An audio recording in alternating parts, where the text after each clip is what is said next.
Salvo Arica, Calama, Rapa Nui, Balmaceda y Puerto Williams, el resto de Chile registra déficit de agua caída a la fecha. Sí, pese a las lluvias intensas de la semana anterior, incluso en parte del norte chico. ¿Cambiará este panorama en el último tercio del presente invierno? Esto es Mega Impacto.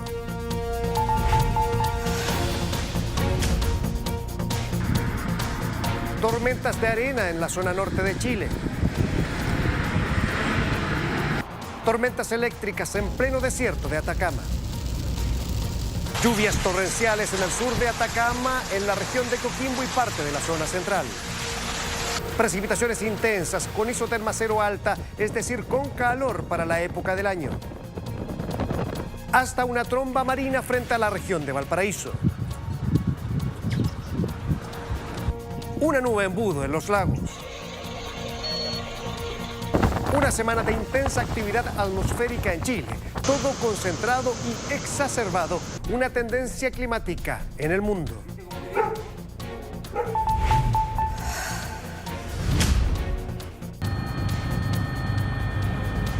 En medio de la vorágine antes descrita, Chile y los países del Pacífico enfrentaron un tsunami provocado por el sexto terremoto más fuerte en la historia registrada, concretado en Kamchatka, en Rusia Oriental, magnitud 8,8, como el de nuestro país en 2010. La mayor perturbación en el oleaje se concretó en Boyeruca, límite entre O'Higgins y Maule, con 2,5 metros.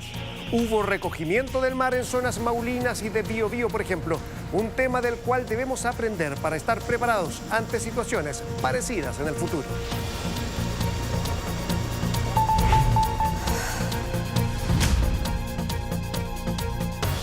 Los sismos o terremotos se producen por la liberación repentina de energía en la Tierra, en su gran mayoría debido al desplazamiento de las placas tectónicas, ahí donde éstas convergen o divergen, dando origen a las fallas geológicas. Cuando los movimientos telúricos se generan en el fondo marino, dependiendo de su magnitud, pueden producir tsunamis, agitando grandes masas de agua, las cuales pueden viajar a una velocidad de 800 kilómetros por hora. Una velocidad parecida, por ejemplo, a la de un vuelo comercial, además de alcanzar alturas superiores a 5 metros en medio del océano. Hay ocasiones en que el mar se agita y entonces se retira de la costa, lo cual anticipa que la masa de agua se está acercando a las tierras elevadas. Con un tsunami no esperemos ver esas olas tubulares que aman los surfistas, las cuales son generadas por el viento, sino que una gran masa de agua, gigantesca, kilométrica, de gran longitud y energía cinética. Estos son los factores fundamentales al momento de llegar a la costa, no su altura, sino que la energía que trae su desplazamiento y, por supuesto, su interacción con la geomorfología de la zona que afecta. Además, el efecto rebote de las ondas también puede influir en que en algunos lugares la llegada del agua sea más catastrófica que en otros. Los tsunamis, una amenaza más.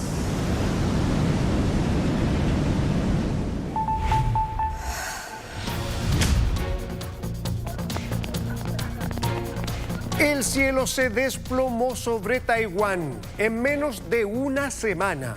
Hubo zonas que acumularon 2.600 milímetros de agua. 2.600 litros de agua por metro cuadrado, 2,6 metros de lluvia. Más de lo que cae en todo un año en ese país se acumuló en menos de una semana. Lo que Santiago suma en 9 años. Cayó en menos de una semana. Una atmósfera más cálida retiene más humedad, humedad que se traduce en diluvios.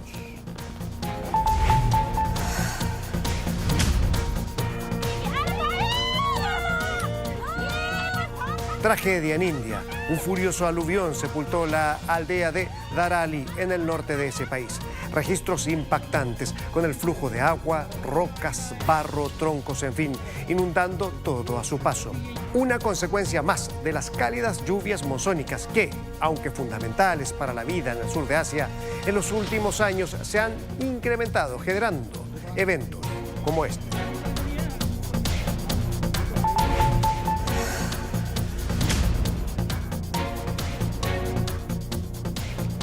¿Qué es el monzón? El monzón es el cambio en el rumbo de los vientos acorde a las estaciones del año. Esta palabra deriva del árabe mausim, que significa temporada.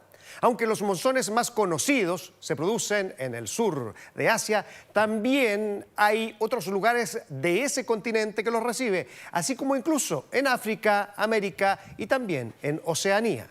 Hay dos tipos de monzones, los de invierno y los de verano. ¿De qué se trata? Tanto la tierra como el océano pueden absorber calor. Claro que sus propiedades físicas son distintas. El mar retiene la temperatura por más tiempo, mientras que la tierra se calienta y se enfría, se calienta y se enfría mucho más rápido.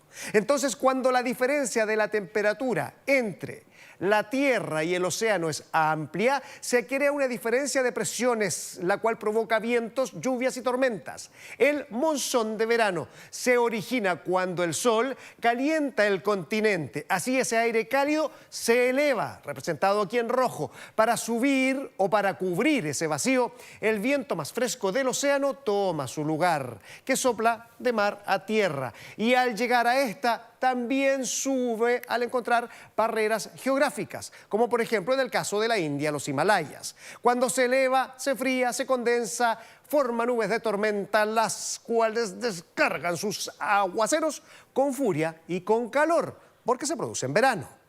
Mientras que en invierno ocurre lo contrario.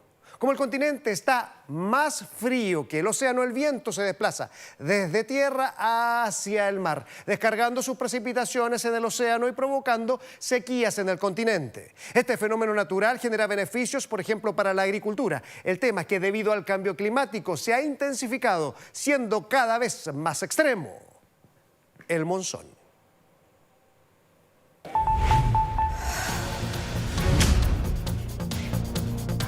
El pasado 24 de julio se marcó el Día del Sobregiro de la Tierra 2025. Es decir, el 24 de julio fue la fecha en que la demanda de la humanidad por elementos y servicios de la naturaleza sobrepasó lo que la Tierra puede regenerar durante un año. En otras palabras, los seres humanos necesitamos 1,7 planetas Tierra para satisfacer nuestras necesidades sin perder el equilibrio regenerativo de la biodiversidad.